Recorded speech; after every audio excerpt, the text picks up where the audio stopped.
Time to process it. I'm sure you'll go back and watch it and all that. But as you're sitting there now, how do you feel about the performance tonight?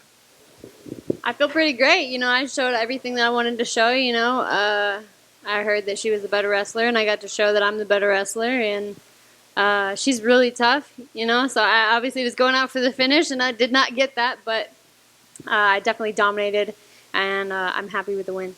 I was actually surprised with how much grappling you did tonight. I assumed you'd want to stay out of that with her. So I guess, was that just because of how things played out, or did you go in there thinking, no, I'm going to grapple a little bit and prove a point? No, I was going to go out there and do whatever happened. I know that I'm the better fighter. I was going to be dominant in the striking, dominant in the wrestling, dominant in the grappling. And I was definitely I had way more strength than she did. And I felt that once I got in the clinch. But yeah, no, I'm happy with it no matter what. I got to showcase how much wrestling and how much grappling I can do. From defenses, I know she threw up an armbar, was able to defend that and end up on top. And then, continue to put the pressure on and all of that from there.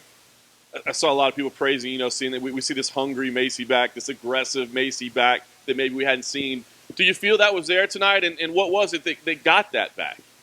I do. I feel like that was something that I've always had that fire in me. I've always wanted to be I'm going to go out here and dominate, finish, and beat these girls up and walk through and wreck them. Obviously, tearing my leg, tearing my ACL, and then taking a loss. Sometimes your light gets dim a little bit. But sometimes my mom sent me a post. She's like, when it gets dark, that's when stars shine the brightest. So I definitely got to reignite that light and let it shine tonight.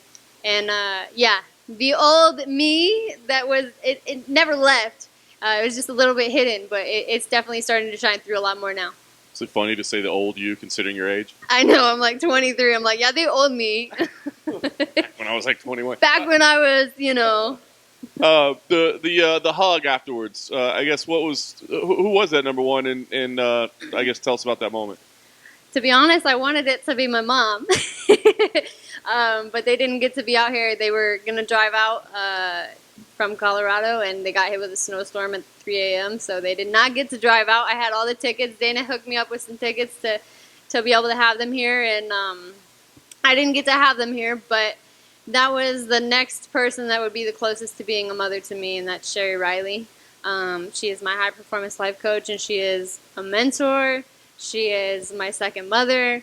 She is honestly the angel that has been to my life, and has impacted me. I might cry. She has impacted me in so many ways, and I will never stop sharing that with everybody, because it's as many times as everybody's gonna be yeah, we get it. You love these people, but until you have gone through the ups and downs and the things I've experienced in my life, you'll never understand how impactful this woman has been on my life. And I'm very thankful for Eric Thomas, who introduced me to her and brought such an angel to my life. That's awesome. And I guess, not to go too far into it, but is it just about, helping you deal with maybe the doubt that might have crept in with everything that you were dealing with? And I know you've had to face abundant negativity on social media and stuff like that. I don't read that. Good. I don't read that. We're good. But is that not negativity? I'm good. So is that what it's? Because it seems like it's a life-changing thing. Is that what it is? Is self-belief and that? No, I know I'm going to be the best in the world. It's just sometimes things get a little bit more difficult. There's like you said, I'm not old. I'm 23. So I grew up in the UFC basically. I've had this is my 13th fight. And I had one amateur fight, and then I went to pro, and my whole goal was to get to the UFC. So I knew that going through LFA and going through the Contender Series was to get to the UFC.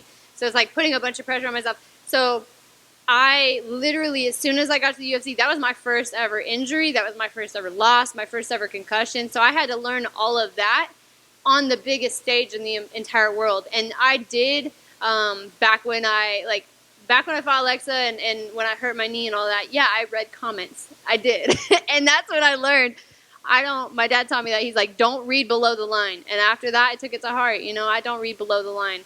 I post and I forget about it, because there is a lot of hate in this world, but I feel like most of the people that shine the hate are the people that are dealing with stuff internally. And that's why I feel like they need exponential living in their life. They need something happy. So for me, no. I mean, there was a lot of negativity at first, but we're on a different level now. We're going different places. That's awesome. Last thing for me, I know you said you didn't really have a name necessarily in mind, and you'll trust the UFC and your team, but I guess, what do you see your path now at this point? I mean, is it, hey, we got to jump in and contend as quickly as possible, or is it like, hey, let's develop a little bit. We are just 23 years old. We got time. Like, what do you see as your path from here? I tried to live my life by that quote, shoot for the moon, even if you miss, you'll land among the stars. So when I first got to the UFC, I was 20 years old. I'm like, let's go for the youngest champion. Obviously, we have passed that date. I am 23. I will be 24 in May. So rather than pressuring myself and being like, let's go as fast as we can to the best, I'm going to be the best. But how I get there, I'm going to enjoy every moment of this journey, and I'm going to make sure I don't skip steps. I make sure I don't pressure myself into, taking a chance that I shouldn't take. But at the same time, I have never turned down a fight. Every opponent that they have ever offered me, I've said yes to. And that's throughout my entire career. I've never said no. So every girl that I fought and have beat or lost to, I feel like that's part of my process, and it's part of the journey, and I know that there's a reason. And I do trust the UFC in that sense, because they haven't given me something I can't handle yet, and I'm very thankful for that, and thankful for the opportunity. So we're going to see what's next. Hi, Macie. Hi. I noticed you have something written on your hand. I was wondering if you could kind of tell us what that is. On the other hand. Oh, again, unless I have you have a lot. both. Oh, okay. And, Can you tell us what? So before every fight, I kind of, I like to put on my hands what, like it's going through my heart, going through my mind. 10-2, that's my record now. I have a Psalm 18:34. It's a Bible verse about God blessing your hands, preparing them for battle, preparing them for war. I have beep cancer, because I try not to swear too much. And this is for Angie, Coach Joey Rodriguez. I know that everybody's heard a lot about Angie and her situation with being sick right now. And instead of asking people to continue to support, I wanted to thank everyone who has already supported, because I know that Mike Malott fought recently, and he already told everybody about, how she's fighting a tough battle right now. And there's a GoFundMe, there is, so anybody who wants to donate can donate. But I feel like the MMA community has been able to just show how incredible we are, like being able to support, being able to come together, even though, we're fighting each other, but then everybody's coming together to fight the true fight, and that's helping people who need help when they need it. So yeah. Is that the person that you, right after you won, I noticed you pointed towards your wrist. Is that who you were speaking about? Yeah, I was talking about Angie. I really, we all wanted Joey in our corner.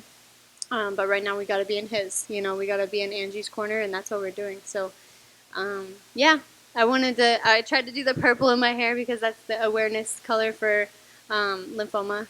And, yeah, I just tried to really support as much as I can and show some love. Thank you. Yeah. I know you said you didn't want to put too much pressure on yourself and you didn't want to rush to the top, or you wanted to, methodically go forward. But that being said, when you say you'll take whoever they throw your way, isn't there some part of you that wants to sort of plan that out and not let them put something that maybe makes more sense for them as opposed to for you, that makes a fight that seems better for you than what they might want to throw at you? I feel like what's better for them is for me to continue to be successful. Like they're trying to build someone up, and I'm going to be someone that they're building up. So the answer to that is a yes and no question, because I know that I have a team behind me and people who are going to help me answer when that opponent comes. But at the same time, like I've said, they've never given me something I can't handle. And at the same time, I know that there is a plan on how to build someone. Build a career, build a star, and that's me. I'm coming up, and I'm going to continue to build, and I'm going to continue to rise. And if something isn't smart at the time, I will let my coaches and everybody decide that together. but that's not something I'm gonna be like, yeah, no. And I'm a fighter. We take fights. and I guess this is sort of a two-part question. You know, when as you start having success again, when you first came on the scene, you know, you were thrust, like you said, you started your career practically in the UFC. It could be very easy for somebody to get a big head, you know, right from the get-go. So I guess in the two-part, if you looked at yourself when you first came in, do you feel much more humble now? Would you if you saw the Macie back then, would you just say, "Whoa, calm down, Macie, slow down," or you would have been, or did you feel like, no, I liked what I saw myself doing back then? I will not laugh at your question, but I'm gonna laugh at your question. No, I would not go back and change anything about who I am. I am still the same person that walked in that way. I'm still the same person that's going to continue to do that. I believe in myself. I know I'm going to be a champion. I know I'm going to wreck these girls. And it's just taking the time to work through all of the things and learning all the techniques that I need to learn. But at the end of the day, I know that I can fight, and I know that I have the heart of a champion, and I'm going to beat all of these girls. And I guess the second part of the question, there's your answer.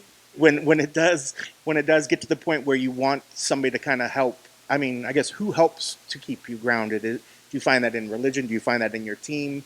When it gets to the point when success starts coming your way, how do you stay grounded, and who does the job of keeping you grounded and keeping you focused?